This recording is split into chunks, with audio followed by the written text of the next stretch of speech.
মধ্যে যাওয়ার কোনো প্রয়োজন পড়ছে না। জাকাতের জন্য নবীরে যাওয়ার কোনো প্রয়োজন পড়ছে না। হজ আল্লাহর পক্ষ থেকে যে বিধান, সেই বিধানের জন্য নবীরে আল্লাহ পাকে নেওয়া লাগছে না, নেওয়া দেওয়া লাগছে না। তাহলে রোজাও গিয়ে আনার দরকার পড়ছে না, হজও সেখানে গিয়ে আনার কোনো প্রয়োজন পড়ে নাই, জাকাতও সেখানে গিয়ে আনার কোনো ধরনের প্রয়োজন পড়ে নাই। এমনকি কালেমাকেও গিয়ে আনার কোনো প্রয়োজন পড়ে নাই। শুধুমাত্র একটা ইবাদত, তার নাম হলো নামাজ। তার নাম হলো কি? নামাজ। এই নামাজকে আল্লাহ পাক নবীরে আরশে আজিমের মধ্যে নেয়াতে নামাজটারে উম্মতকে উপহার দিয়েছে। সুবহানাল্লাহ। নামাজের মর্যাদা কতটুকু অন্যান্য ইবাদত বন্দেগীর মধ্যে, এই জিনিসটার উপরে একটু খেয়াল করলে পরে বোঝা যাবে যে নামাজের ফজিলত অন্যান্য ইবাদতের উপরে কতটুকু মর্যাদা রাখে নামাজ। জাকাতের চাইতে নামাজের মর্যাদা বেশি না বেশি না? আপনারা কি বলেন? বেশি। হজের চাইতে নামাজের মর্যাদা বেশি না বেশি না? বেশি। জাকাতের চাইতেও মর্যাদা বেশি, হজের চাইতেও মর্যাদা বেশি। তাহলে যে রোজার চাইতে নামাজের মর্যাদা বেশি না বেশি না? বেশি। কারণ আল্লাহ জিব্রাইলের মাধ্যমে রমজানের রোজা উম্মতের উপরে ফরজ করছেন, ফরজের বিধান জানাই দিয়েছেন। জাকাতের বিধান আল্লাহ পাক হযরত জিব্রাইলের মাধ্যমে নবীরে জানাইয়া দিয়েছেন, নবী গো, আপনার মায়ের উম্মতের উপরে আমি আল্লাহ জাকাতরে ফরজ করে দিলাম।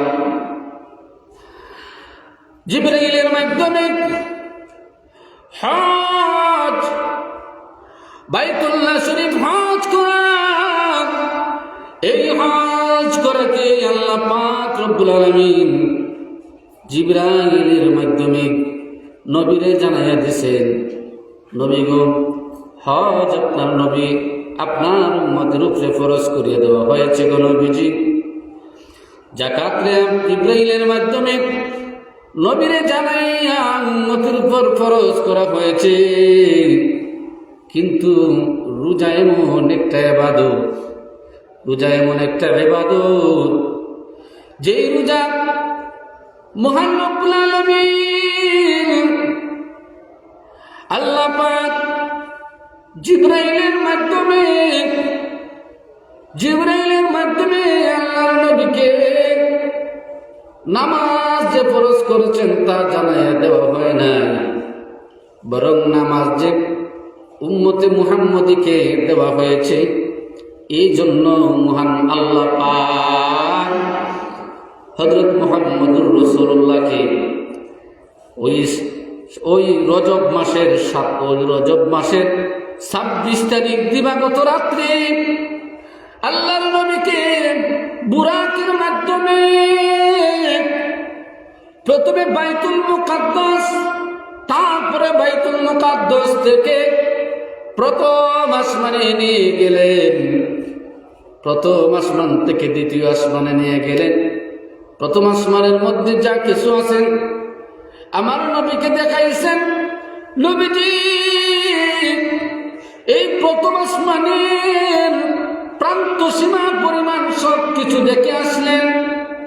আসমান যত জায়গা নিয়ে বিস্তৃত, সব জায়গা আল্লাহর নবীরে দেখানো হয়েছে। সুবহানাল্লাহ বলেন। এই প্রথম আসমানের উপরে এমন কোন একটা ইঞ্চি পরিমাণ জায়গা নাই যে জায়গা আমাদের নবী মুহাম্মদুর রাসূলুল্লাহকে দেখানো হয় নাই। আর এই প্রথম আসমানের মধ্যে যে সমস্ত জিনিসগুলা আল্লাহ পাক রেখে দিয়েছেন গো, প্রত্যেকটা জিনিসের ইলম আমার নবীর অন্তরে আল্লাহ দিয়া দিলেন। তাহলে প্রথম আসমানের উপরে গিয়ে যা কিছু জানার প্রয়োজন সবকিছুর ইলম জ্ঞান প্রজ্ঞা নবীজির দেওয়া হয়েছে। তারপরে আল্লাহ পাক রব্বুল আলামিন আমাদের নবীরে দ্বিতীয় আসমানে নিয়ে গেলেন। দ্বিতীয় আসমানে নিয়ে গিয়ে দ্বিতীয় আসমানের মধ্যে যা কিছু আছে সবকিছুর সাথে আমাদের নবীরে আল্লাহ পাক পরিচয় করাইয়া দিয়েছেন।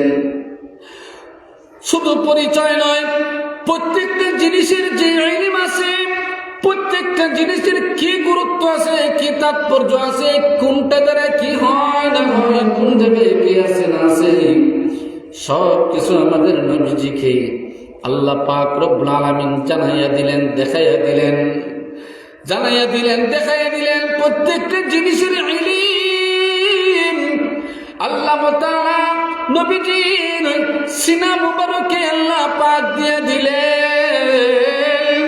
তারপর আল্লাহ রব্বুল আলামিন তৃতীয় আসমানও আমাদের নবীজির আল্লাহ পাক নিয়ে গেলেন। তৃতীয় আসমানও নেওয়ার পরে তৃতীয় আসমানও যা কিছু আছে, যা দেখার মতন আছে, সব কিছু তৃতীয় আসমান কত বড়, এই তৃতীয় আসমানের কত জায়গা নিয়ে বিস্তৃত আছে ভাইজান। প্রথম আসমান থেকে দ্বিতীয় আসমান যত বড়, এর চাইতে দুই আসমানে মিলিয়ে যতখান জায়গা হবে, এর চাইতে তৃতীয় আসমান দিয়ে আল্লাহ ডবল বড় বানাইয়া দিছে। সুবহানাল্লাহ। তৃতীয় আসমানে গিয়ে আল্লাহর নবীজি সবাইরে দেখলেন, সব কিছুর সাথে সাক্ষাৎ করলেন, আলোচনা করলেন। তারপর আল্লাহর নবীজি আল্লাহ পাক চতুর্থ আসমানে দাওয়াত দিলেন। চতুর্থ আসমানে দাওয়াত দেওয়ার পর আল্লাহ নবীজি সাল্লাল্লাহু আলাইহি ওয়াসাল্লাম চতুর্থ আসমানে গেলেন। চতুর্থ আসমানের মধ্যে আল্লাহ পাক যে নবীরা রাখছেন, ওই নবীদের সাথে নবীজির দেখা হয়েছে রে। নবীজির সাথে অন্যান্য নবীদের সাথে তো দেখা হয়েছে। যে সমস্ত ফেরেশতাদেরকে আল্লাহ পাক চতুর্থ আসমানে রাখছেন, প্রত্যেক ফেরেশতাদের সাথে আল্লাহ পাক নবীর সাক্ষাৎ করাইলেন। যে জিনিসগুলা রাখছেন দুনিয়ার মানুষের উপকারের জন্য, যা কিছু রাখছেন সব কিছু আল্লাহর নবীরে দেখাইয়া দিয়েছেন। চোখ দ্বারা চোখকে তিনি দেখে আসলেন। সব কিছু যাদের সাথে কথা বলার, তাদের সাথেও তিনি কথাও বলে আসলেন। সুবহানাল্লাহ বলেন। দেখেন নবীজির মর্যাদা কতটুকু। চতুর্থ আসমান কত বড়, কত জায়গা নিয়ে। বুঝি প্রথম আসমান, দ্বিতীয় আসমান এবং তৃতীয় আসমানে মিলিয়া যতখান বড় হবে, এর চাইতে ডবল বড় হইল চতুর্থ আসমান। সুবহানাল্লাহ। আল্লাহ কত জায়গা রাখছেন। চতুর্থ আসমান থেকে আল্লাহ পাক নবীজির সবকিছু দেখাইয়া নবীজির সিনায় সমস্ত ইলম তদ্দমূল করিয়া আমাদের নবীরে আল্লাহ পাক পঞ্চম আসমানে দাওয়াত দিলেন। পঞ্চম আসমানে আমার নবী, আপনার নবী চলে গেলেন। পঞ্চম আসমানে গিয়ে পঞ্চম আসমানের মধ্যে যেই নবী আছেন ওই নবীর সাথে সাক্ষাৎ করলেন। ওইখানে যে জলিল কদর ফেরেশতারা আছেন, জলিল কদর ফেরেশতাদের সাথে সাক্ষাৎ হয়ে গেল, এদের সাথে কথাবার্তা হলো। এরপরে নবীজি মানুষের উপকারের জন্য এই পঞ্চম আসমানের মধ্যে যা কিছু রাখা হয়েছে, আল্লাহর আজাইব যা কিছু রাখা হয়েছে, এই ষষ্ঠ পঞ্চম আসমানের সব কিছু নবীজি সাল্লাল্লাহু আলাইহি ওয়াসাল্লাম নিজের চক্ষু মুবারক দ্বারা দেখলেন এবং সব কিছুর জ্ঞান ইলম গুলা তিনি হাসিল করলেন। ওনার সিনার মধ্যে আল্লাহ পাক রব্বুল আলামিন ষষ্ঠ পঞ্চম আসমানের সমস্ত ইলম আমলগুলা আল্লাহ পাক সিনায় সন্নিবেশিত করে দিলেন। তারপর নবীজিকে ষষ্ঠ আসমানে দাওয়াত করা হইল। ষষ্ঠ আসমানে আল্লাহর নবীজি গেলেন। আল্লাহর নবীজি ষষ্ঠ আসমানে গিয়ে ষষ্ঠ আসমানে যে যা কিছু আছে এই সব কিছু আল্লাহর নবীজি দেখলেন। তারপর আল্লাহর নবীজি সপ্তম আসমানে চলে গেলেন। সপ্তম আসমানে গিয়ে দেখলেন আল্লাহর নবীজি একজন নবীরে দেখা যায়। সেই নবীর নাম আমাদের জাতির পিতা। সুবহানাল্লাহ বলেন। আপনার জাতির পিতার নাম কি?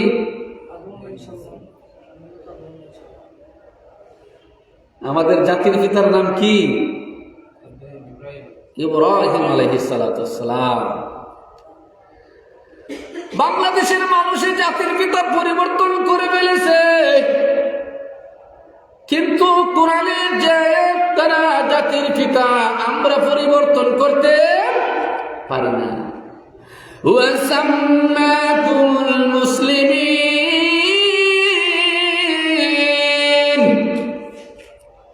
তিনি হলেন সমস্ত মুসলমানের জাতির পিতা। সুবহানাল্লাহ। এখন মুসলমান যদি আমরা হয়ে থাকি, আমাদের জাতির পিতা হবে ইব্রাহিম। আমাদের জাতির পিতা কে হবে? ইব্রাহিম। যদি আমি মুসলমান হয়ে থাকি, মুসলমান যদি হয়ে থাকি, তা আমরা জাতির পিতা কে হইব? ইব্রাহিম। মধ্যখানে যদি আমরা বঙ্গবন্ধু এই সেই তাই তা কইছি, বুঝছেন, জাতির পিতা জাতির জনক আমরা কইছি, কিন্তু না না, তুমি নমাজ পড়নেওয়ালা, তুমি যে জাতির পিতা বানাইলে যারে, তুমি বড় নমাজ, তোমার জাতির পিতায় নমাজ পড়ে না, তাহলে তুমি তোমার জাতির পিতার বিরোধী হয়ে গেলে, ঠিক না? তোমার মুখ দাড়ি আছে, সুন্নতের দাড়ি, তোমার জাতির পিতার মুখ নাই দাড়ি, তাহলে এটা জাতির পিতা হইল কিভাবে? তুমি তারা অনুসরণ করলে কিভাবে? ঠিক আছে না? তুমি পরিধান করো পাঞ্জাবি, তোমার জাতির পিতার গায়ে নাই পাঞ্জাবি। তুমি টাই পরে হারাম মনে করো, তোমার জাতির পিতার গলায় ঠাই আছে, ঠিক কিনা? তাহলে সবজি দেখা যায় বিরোধী। না, আমি আমার পিতা যেরকম আমি এরকম হওয়া উচিত, কথা বলছেন না? আমার পিতা যা অনুসরণ করে গেছেন তাও হচ্ছে আমি অনুসরণ করব, ঠিক না? ঠিক, তখন আমি তার সন্তান হইব। আর যদি আমি আমার বাবার উল্টা যদি চলি, তাহলে আমার সন্তান হইব নি? সন্তান হইব? যে ছেলে বাবার উল্টা চলে, বাবার কথা বিরোধিতা করে, এই ছেলেরে বাবা সম্পদের মালিক বানায় নেই না, শেষ পর্যন্ত রাগের সুদে ত্যায্য পুত্র করে। কথা বলছেন না? যে ফুলাটায় বাপরে দেখতে পারে না, বাপের কথা মতে চলে তো না, ওই বরং বাপরে দেখতেই পারে না, বাপরে খালি কষ্টই দেয়, লাঞ্ছিত অপদস্থ করে, জায়গায় জায়গায় লাঞ্ছিত অপদস্থ করে। এই ছেলেরা মনে করে দিব, আমার যেমন 10 ক্ষেত, তুই নাকি 8 ক্ষেত, আর 2 ক্ষেত যারা আমার কথা মতো উঠে বসে, এরা যেমন 2 ক্ষেত, আর তুই নাকি 8 ক্ষেত। না, সম্পদ দিতই না, সম্পদ দিতই না, কারণ এরা আরো ত্যায্য করে দিব। হ্যাঁ, আমার কথা মতো চলে না, এরা ত্যায্য করে দিলাম, এ আমার সন্তান হই না, অস্বীকার করবো। আমার প্রাণের মাইন, আমাদের জাতির পিতা ইব্রাহিম আলাইহিস সালাতু ওয়াসসালাম, উনার চরিত্র কেমন ছিল? উনার মুখে দাড়ি ছিল, উনার মাথায় টুপি ছিল, উনার গায়ে পাঞ্জাবি ছিল। তিনি একজন নবী ছিলেন, আদর্শবান নবী। সুতরাং আমাদের এই জাতির পিতা ইব্রাহিম যেই পথে, যেই মতে, যেই কালিমা গ্রহণ করেছেন, যা কিছু আদেশ করেছেন, আমরা পালন করি বিদায় আমাদের জাতির পিতা হলেন ইব্রাহিম। নাম কি? সাজ্জাদ মিয়া সাহেব বিদেশ বেড়াতে অসুস্থ অবস্থায় আছেন। আল্লাহ পাক যেন আমার এই বাইরে সুস্থতা এনায়েত করেন। আল্লাহ তাআলা যেন ওনার হালত রূপে রহম আর করম করেন, সকলে বলি আমিন। আল্লাহ পাক রব্বুল আলামিন নবীদের সপ্তম আসমান নিলেন ইব্রাহিম খলিল আলাইহিস সালাতু ওয়াসসালামের সাথে সাক্ষাৎ হয়ে গেল, পরিচয় হয়ে গেল, নবীর সাথে পরিচয় হয়ে গেল। আমাদের নবী স্বীকার করে নিলেন তিনি হলেন আমাদের জাতির পিতা। ওইখানে তিনি গিয়ে দেখতে পেলেন একটা বাইতুল মামুর, বাইতুল মামুর নামে একটা মসজিদের ঘর, একটা মসজিদ, বাইতুল মামুর একটা কি মসজিদ। আমরা এই মসজিদের নাম কি? তা বাইতুল আমান। আপনাদের এই কমরপুরের মসজিদের নাম কি? বাইতুল আমান। আর ওই যে সপ্তম আসমানের উপরের মধ্যে যে মসজিদটা আছে, মসজিদটার নাম কি? বাইতুল মামুর। বুঝছেন?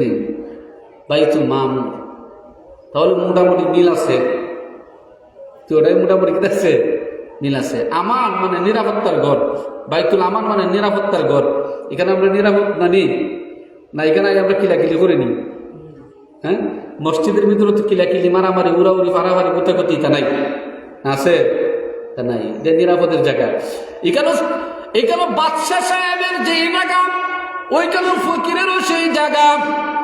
ঠিক না বেটি? না যদি ফকির বেটা যদি ওই জায়গা থেকে বুঝে জায়গা বাসায় কি তারা পড়াই দিতে পারবো? হ্যাঁ, পড়াইতে পারবে না, জায়েজ নয়। এখানে যদি প্রথম সবে কোনো গরিব অসময় ইতিম অনাথ মানুষ যদি নিঃস্ব মানুষ যদি বসিয়া যায়, প্রেসিডেন্ট যদি পরে আসে, ম্যাজিস্ট্রেট যদি পরে আসে, মেম্বার চেয়ারম্যান যদি উকিল মুক্তার পরে আসে, সুতরাং এই সামনে যে যারা বসে আছে, যারা নিঃস্ব অসহায় ইতিম অনাথ মানুষ, এদেরকে সরাইয়া ওই জায়গায় বসাটা তার জন্য জায়েজ নয়। ঠিক না বেটি? তুমি যখন আসবে তখন যেখানে জায়গা পাইবে সেখানেই তুমি বইতে হবে না। বাসায় লেগে এখানে ইমাম সাহেব যেতে মনে হয়, হ্যাঁ, স্মরণ যাইব। প্রেসিডেন্ট হইতে পারো, বাদশা হইতে পারো, এমপি মন্ত্রী হইতে পারো, ম্যাজিস্ট্রেট হইতে পারো, সচিব হইতে পারো, মন্ত্রী মিনিস্টার হইতে পারো, মেম্বার হইতে পারো, চেয়ারম্যান তুমি হইতে পারো, গ্রামের লিডার তুমি হইতে পারো, মসজিদের মতুল্লি তুমি হইতে পারো। মসজিদ আইলে পরে সব সমান। সব কি? সব সমান। সকল পথ তোমার বাইরে, মসজিদের বাইরে। মসজিদে তুমি ঢুকলে পরে ওই ফকির বেটা যেরকম মুসল্লি তুমিও এইরকম মুসল্লি। ফকির বেটা যেরকম মুসল্লি তুমিও সেই রকমই মুসল্লি। ঠিক না বেটি? সুতরাং তোমার জন্য আলাদা জায়গা, তোমার জন্য আলাদা আসন, তোমার জন্য আলাদা ফাংশন হওয়া সম্ভব নয়। ওইখানে এই ফকির বেটাই যে জায়গায় সজিদা করবে, তুমিও সেই জায়গায় সজিদা করবে। তোমার জন্য আলাদা বিছানার কোনো দরকার নাই। আল্লাহ বলো বাইতুল আমাম, এই লোকে বাইতুল আমাম, নিরাপদের ঘর, সব নিরাপদ। শত্রুতা বাইরে থাকবে। তুমি আমার মধ্যে দুশ্মনী আছে, এই দুশ্মনী মসজিদের মধ্যে না, রাজনীতি মসজিদের মধ্যে না, নেতাগিরি মসজিদের মধ্যে না, সন্ত্রাসী মসজিদের মধ্যে না। মসজিদ হলো ইবাদতের জায়গা, ওইখানে শুধুমাত্র আল্লাহর ইবাদত বন্দেগী হবে। ঠিক না বেঠিক? মসজিদের মধ্যে কি দেবো? খালি আল্লাহর ইবাদত হবে। এই জন্য হাদিসের মধ্যে এসেছে কিয়ামতের আলামতের মধ্যে একটা আলামত হইল, আল্লাহর নবী বলে, আমার সাহাবায়ে কেরাম, আমার সাহাবায়ে কেরাম শুনিয়া রাখো, যখন দেখবে মসজিদের মধ্যে হট্টগোল শুরু হয়ে যায়, যখন দেখবে মসজিদের মধ্যে মানুষ একে অপরের সাথে দুনিয়াবি কথাবার্তায় লিপ্ত হয়ে যায়, যখন দেখবে মসজিদের মধ্যে নেতাগিরি নিয়ে, প্রভাব প্রতিপত্তি নিয়ে মানুষ কথা কাটাকাটিতে লিপ্ত হয়ে যায়, যখন দেখবে মসজিদের মধ্যে মানুষের গলার আওয়াজটা উঁচু করা শুরু করিয়া দেয়, যখন দেখবে মানুষ মসজিদের ভিতরে ঝগড়াঝাড়িতে লিপ্ত হয়ে যায়, তখনই বুঝে নিবে কিয়ামত আর বেশি দিন না, কিয়ামত অতি সন্নিকটে, কিয়ামত চলে আসছে। আল্লাহ পাক এই দুনিয়ারে আর রাখবেন না। বাইবেল বলেন এই মসজিদের মধ্যে এখন কতটা মসজিদ আছে মানুষ নিরাপদ আছে? মসজিদের মধ্যে হট্টগোল হয়নি না? হয় না। মানুষের শিক্ষা শিক্ষি করেনি না? করে না।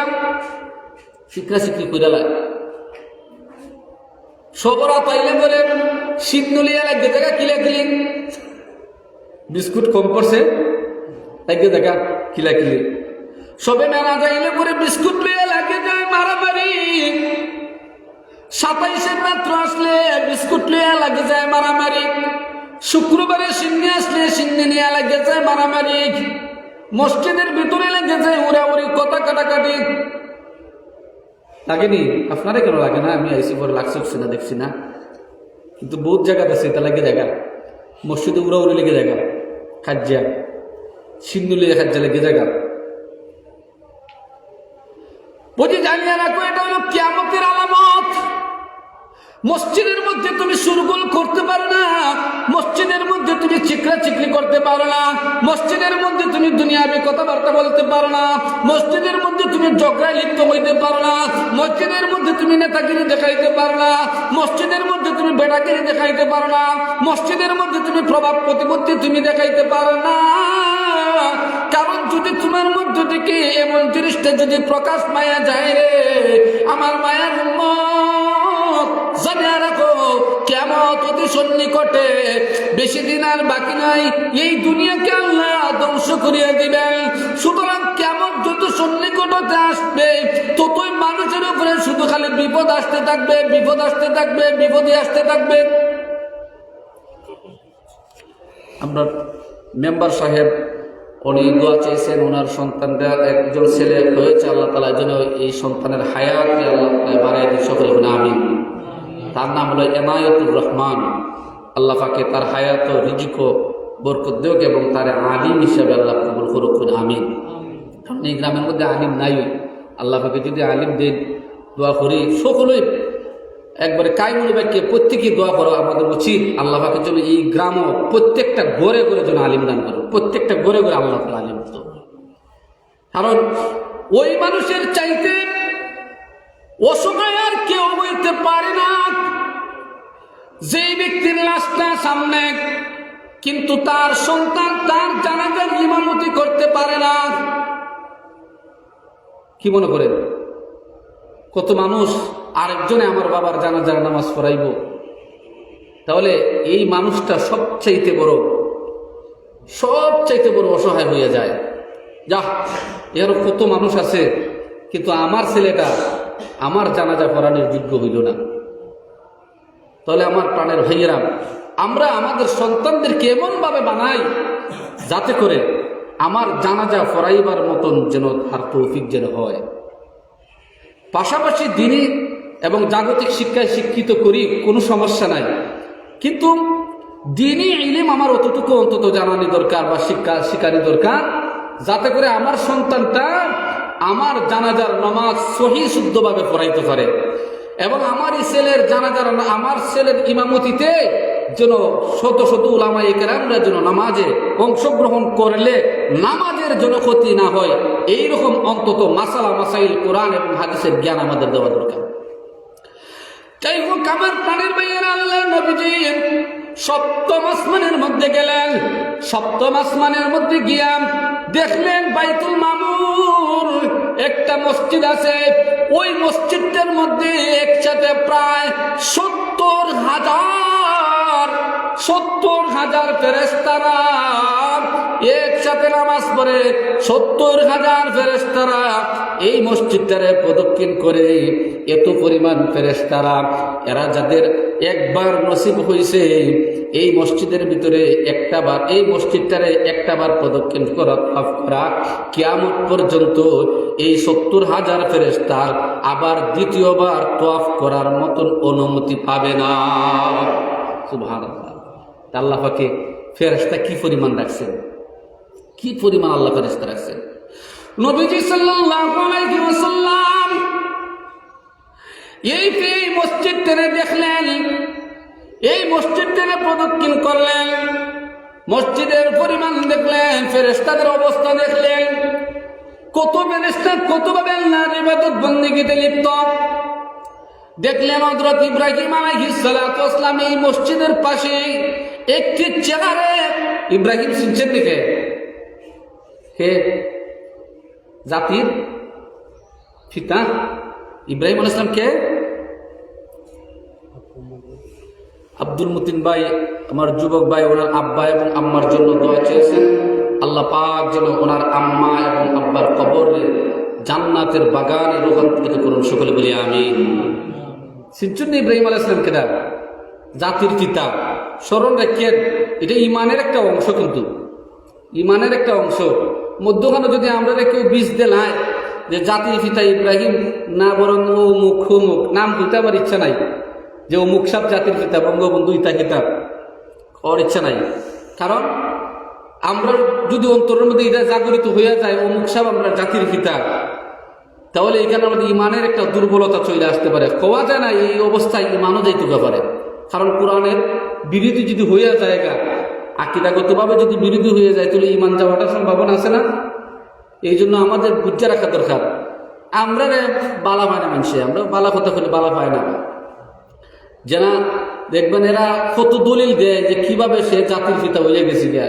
আরে যদি এইভাবে যদি জাতির পিতা হয় তাহলে বাংলাদেশের মধ্যে এই দেশপ্রেমিক হাজার হাজার দেশপ্রেমিক আছে। একবার আগে যুদ্ধ করছিল না তা আমরা কর্নেল উসমানী সব বই আসলাম, ওনারা আব্বাটা কোনা করে জাতির পিতা কো না শরম করে। কর্নেল উসমানী না তো এই স্বাধীনতার স্বাদও অনুভব করাটা সম্ভব হইল না। ওনার জীবনী আলোচনা করতে রাজি না। ওনার যে অবদান, এই ওনার অবদানকে স্বীকৃতি দিতে রাজনৈতিকভাবে রাজি না। খালি শুধু অমুক যারা তোমার যুদ্ধের সময় নিজের ফিট বাঁচাইয়া দেশ চাইলে গেছিল এরারও এখানে অবদান, আর কেউ অবদান নাই। তাহলে জাতির পিতা যদি হওয়া লাগে দেশপ্রেমিক হিসাবে, এই আমরা আমাদের বাংলাদেশের মধ্যে এটা বহুত মুক্তিযোদ্ধারা আছে। শুধু ৭১-এর মুক্তিযোদ্ধা না, বরং ৫২-এরও মুক্তিযোদ্ধা আছে। শুধু ৫২-এরও না, ৪৭-এরও আছে। শুধু ৪৭ না, বরং ১৭৮১ সনেরও আছে। ১৭৮১ সনের না, ১৮৬৬ খ্রিস্টাব্দেরও অনেক জাতির জনকরা আছে। এরারও জাতির পিতা হওয়া যেতে পারে। তো জাতির পিতা যেমন পিতা বেরোলি বা বিয়া শাদী খাসাটা প্রায় ভাই খালি যদি আব্বা এই যে দেখেন না কিছু বন্ড বাইরা আছে, এরা আপনার অমুক বাবা তমুক বাবা হমুক বাবা, আর বাবার কোনো অভাব নাই। তো বাই কেটা বাইয়ের সংখ্যা কমালিব বাবা হইতে হইতে, ঠিক আছে না? বাবা শুধু আমাদের জাতির পিতা, আদি পিতা, রুহানি পিতা, নিজের পিতা, এরই পিতা, আর পিতা নেই। এখন জাতির পিতা যদি আপনি পথে ঘাটে যদি আতিকে দোয়া চাইছেন, মেম্বার সাহেব দোয়া চাইছেন, আতিকে তার যত আত্মীয় স্বজন দুনিয়াত নাই তারা এবং যারা পৃথিবীতে আছেন সকলের জন্য দোয়া চাইছেন। আল্লাহ তাআলা যেন ওনাদের সকল মুর্দে গানের কবরে জান্নাতের বাগান নাম করেন, তাদের কবরটা যেন জান্নাতের বাগানে পরিণত হয়, এবং যারা জীবিত আছেন আল্লাহ পাক যেন তাদেরকে নেক হায়াত তাইয়্যিবা এনায়েত করেন, এবং আমল আখলাক এবং রিজিকের মধ্যে যেন আল্লাহ বরকত দান করেন। সকলে বলি আমিন। সুতরাং সবাই যদি বাবা হয়ে যায় আর বাবার সন্তান যদি হয়ে যায়, তখন কি হালত ধরব? ফুতেও কয় বাবা, বাবাও কয় বাবা, লাগছে ফেস থেকে যাইব। সুতরাং কোরআন এবং হাদিসে যাদেরকে বাবা বানাইছে আমরা তারাই বাবা মানব, ঠিক আছে না? তাদেরকে আমরা বাবা মানব, আর কেউ আমাদের বাবা হইতে পারে না। বাবার আসনটা বিশাল বড় আসন। বাবার আসন এমনি বাবা হয়ে যাবেন গাজা না, বাবা হইতে হলে বহুত ত্যাগ তিতিজ্ঞা স্বীকার করা লাগে। গিয়া দেখেন কত বেটা বিবাহ শাদী করছে, কিন্তু এখন পর্যন্ত বাবা হওয়ার স্বাদ সে অনুভব করতে পারে নাই। এই জন্য তার দ্বারা যাইয়েন, তার অন্তরে, তার বুকের মধ্যে খানটা লাগাইন, দেখবেন তার অন্তরের মধ্যে, তার বুকের মধ্যে কত হাহাকার বাবা হওয়ার জন্য। অন্যান্য সন্তানরা যখন আরেকটা বাইরে যখন বাবা হয়ে ডাক দেয়, আব্বা হয়ে ডাক দেয়, দেখেন তার কিছু না কিছু পরিবর্তন হয়ে যায়। আমিও তো একটা মানুষ, আমিও তো বাবা ডাকটা শুনতাম চাই, কিন্তু আমার তো সন্তান নাই। তাহলে বাবা হইতে হলে বহুত কিছু লাগে, বহুত কিছু, নিজের স্বার্থ সিদ্ধি সব কিছু পরিত্যাগ করা লাগে, ঠিক না বেটে? তাহলে লেগে বাবা হওয়া যায় না, তো হওয়া যায় না। অনেক কিছু কষ্ট স্বীকার করা লাগে, অনেক ধৈর্য ধারণ করা লাগে, অনেক কিছু স্যাক্রিফাইস করা লাগে। এমনকি এই বাবারা নিজের সন্তানের মুখ দ্বারা একটা শব্দ উচ্চারণ করাইবার জন্য নিজের যত সম্পদ, উপার্জিত সম্পদ আছে সব কিছু বিলীন করে দেলায় ডাক্তারে যে বাবাকে এইভাবে টাকা খরচ করতে থাকে, তবু সন্তানের মুখ দ্বারা একবার বাবা শব্দটা যেন পায়। যাই হোক, আল্লাহ পাক রব্বুল আলামিন হযরত মুহাম্মদুর রাসূলুল্লাহর সপ্তম আসমান নিলেন। সপ্তম আসমানের মধ্যে গিয়ে আল্লাহর নবীজি সাল্লাল্লাহু আলাইহি ওয়াসাল্লাম ইব্রাহিম আলাইহিস সালাতু ওয়াসসালামের সাথে দেখা হলো।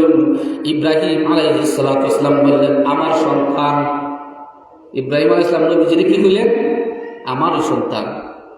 তাহলে নবীজি সাল্লাল্লাহু আলাইহি ওয়াসাল্লাম আমার সন্তান তিনি বললেন, এর মানে কি? কারণ উনার বংশেও হযরত মুহাম্মদুর রাসূলুল্লাহ জন্মগ্রহণ করেছেন।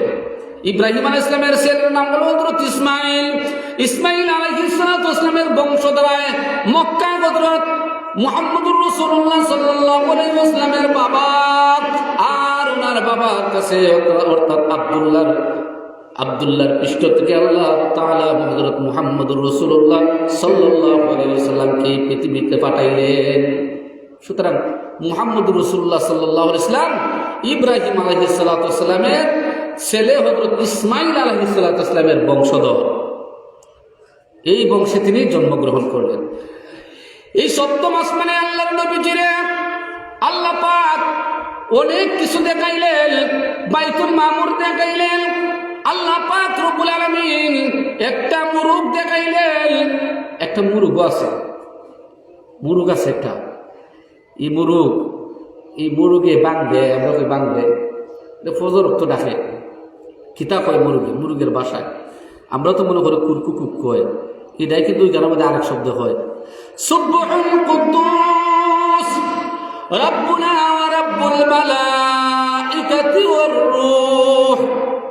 সুবহানাল্লাহ তাআলা মুরগে কয় সুবহুন কুদ্দুস, যে আল্লাহ তাআলাই অত্যন্ত পবিত্র, আল্লাহ তাআলা পবিত্রতা পরিচ্ছন্নতা সুমহান, আল্লাহর মতন আর পবিত্র পরিচ্ছন্ন আর কেউ হইতে পারে না। ওনার পবিত্রতার কাছে সমস্ত পবিত্রতাই মলিন ম্লান হয়ে যায়।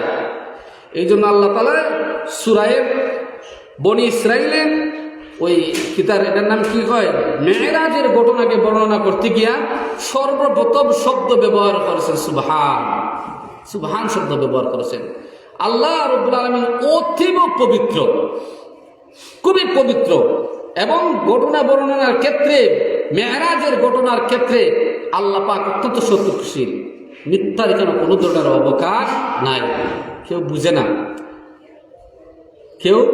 না।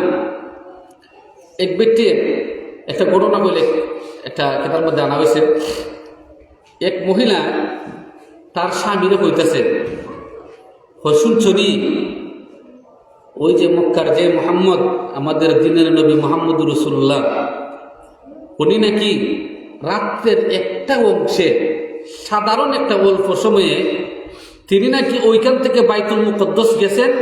বাইতুল মুকদ্দাস থেকে তিনি প্রথম আসমান, দ্বিতীয় আসমান, ষষ্ঠ আসমান এবং সপ্তম এবং আরশে আজিমের মধ্যে গেছেন। জান্নাত জাহান্নাম সহ সব কিছু দেখিয়া আবার তিনি ফিরিয়া আমাদের এখানের মধ্যে মানে মক্কাতে আবার চলে আসছেন। ও সময় কতক্ষণ বুঝি, সময়ের পরিমাণ হইল যে তিনি যাওয়ার সময় মাথাতে শিক্ষাই ছিলেন, শিক্ষায় ওই মানুষের যে বুতল টুতল জায়গায় রাখতো। আচ্ছা, এটার শিক্ষার উদাহরণ বলা বাদ, শিক্ষায় অনেকে চিনে না।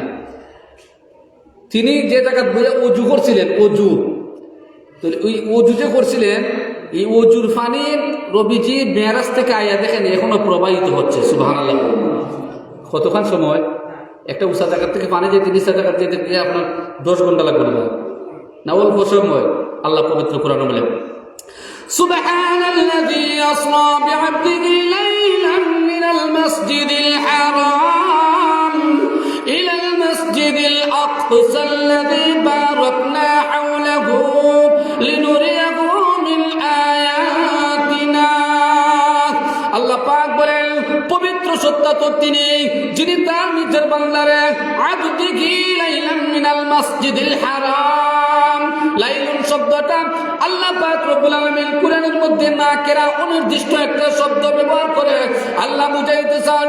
মুফাসসিরিন কিরাম তাফসীরের কিতাবের মধ্যে লেখেন, লাইলুন শব্দটা ব্যবহার করিয়া আল্লাহ পাক বুঝাইলেন সারা রাত্র নবীজিরে মেরাজের মধ্যে কাটাইতে হয় নাই। রাত্রের 3 ভাগের 1 ভাগ না, রাত্রের 4 ভাগের 1 ভাগ না, রাত্রের অর্ধেক না, বরং রাত্রের অংশ বলতে শুধুমাত্র রাত্রটাও একটু ব্যবহার হয়েছে। এর সময়সীমা নবীজি সাল্লাল্লাহু আলাইহি ওয়াসাল্লামের হাদিস উম্মে হানি থেকে বর্ণিত আছে। উম্মে হানি রাদিয়াল্লাহু তাআলা আনহা বলেন, নবীজি সাল্লাল্লাহু আলাইহি ওয়াসাল্লাম যেই দিন যেই রাত্রে মেরাজের মধ্যে যাইবেন, আমার নবীজি আমার ঘরের মধ্যে ছিলেন। আমি আমার নবীরে ওই মেরাজের রাত্রে যাওয়ার সময় পানি দেওয়া হয়েছিল, আর নবীজি ওযু করেছিলেন। আমি দেখতে পাইলাম আমার ঘরের মধ্যে যে একটা শিক্ষাই ছিল। নবীজি মেরাজের সময় যাওয়ার সময় মাথার মধ্যে এই শিক্ষাইটা, এই দড়িটা লেগেছিল। আমার নবীজি মেরাজ করে এসে দেখতে পাইলেন এখনো এই শিক্ষাই লড়ে, এই শিক্ষায় এখনো লড়ে। আর ওযু করার সময় যে পানি প্রবাহিত হয়েছিল এই পানিটা এখনো উঁচা জায়গার থেকে নিচা জায়গার যাইতেই আছে, সুবহানাল্লাহ, গড়ে যাইতেই আছে।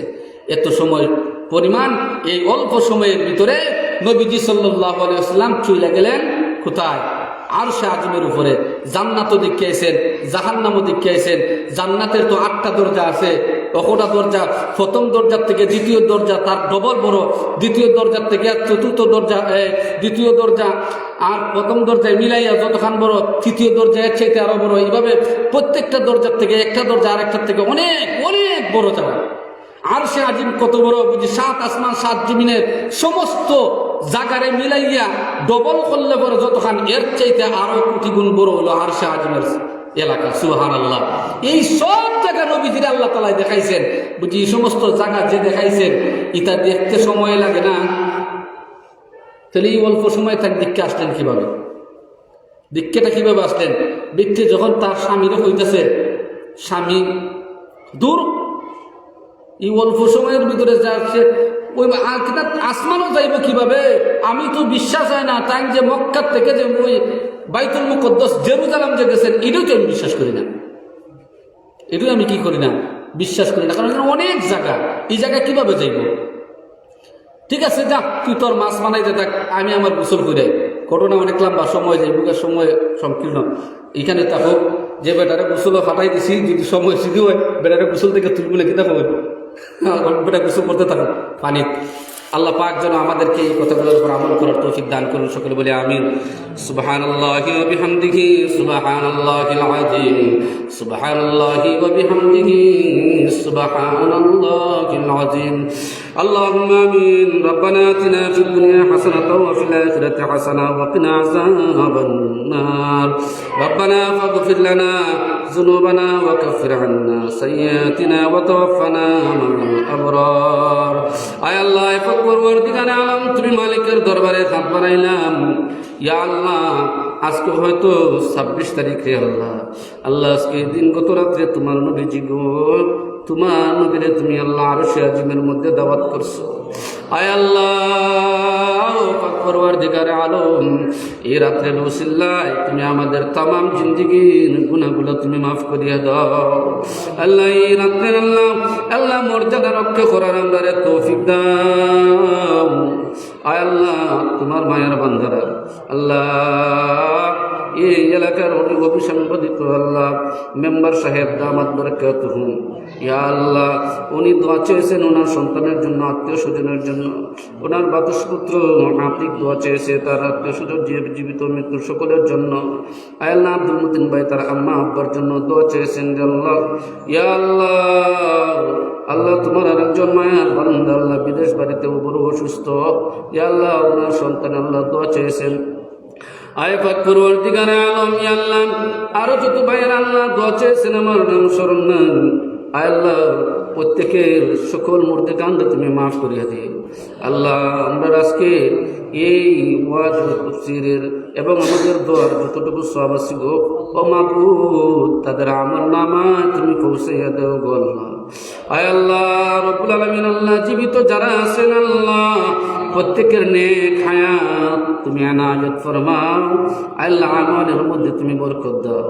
আল্লাহ, রিজিকের মধ্যে তুমি বরকত দাও রে আল্লাহ। আল্লাহ, আমার দাঙ্গা হাঙ্গামা আল্লাহ বিশৃঙ্খলা সহ ইয়া আল্লাহ সব কিছু থেকে আমরার পরিবার রে আল্লাহ তুমি হেফাজত ফরমাও। আমরার ভাই বেরাদর, আমাদের ভক্তবৃন্দ, ইয়া আল্লাহ, আমাদের মুসল্লিয়ানে কেরাম সহ সবাই তুমি হেফাজত ফরমাও। আল্লাহ, যারা আমরা বড় কষ্ট করি আল্লাহ খাবার দাবার দেন, যারা আমাদেরকে মান সম্মান ইজ্জত আল্লাহ দেন, যারা আমাদেরকে হাদিয়া তোফা আল্লাহ দান করেন।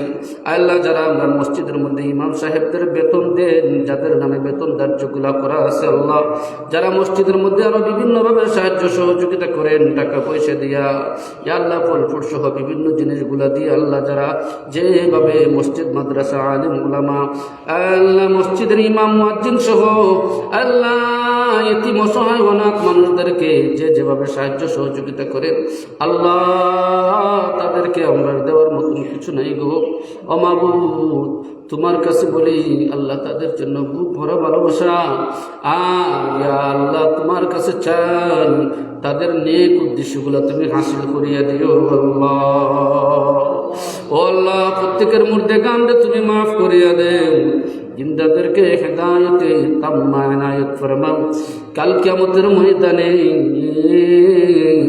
হাউজে কাউসারের পানি পান করাইয়া আয় আল্লাহ তুমি তাদের কলিজারে ঠান্ডা করিয়া দিও বিনা হিসাবে তুমি জান্নাত নসিব করিও সুবহান রাব্বিকা রব্বিল ইজ্জাতি আম্মা ইয়াসিফুন ওয়া সালামুন আলাল মুরসালিন والحمد لله رب العالمين آمين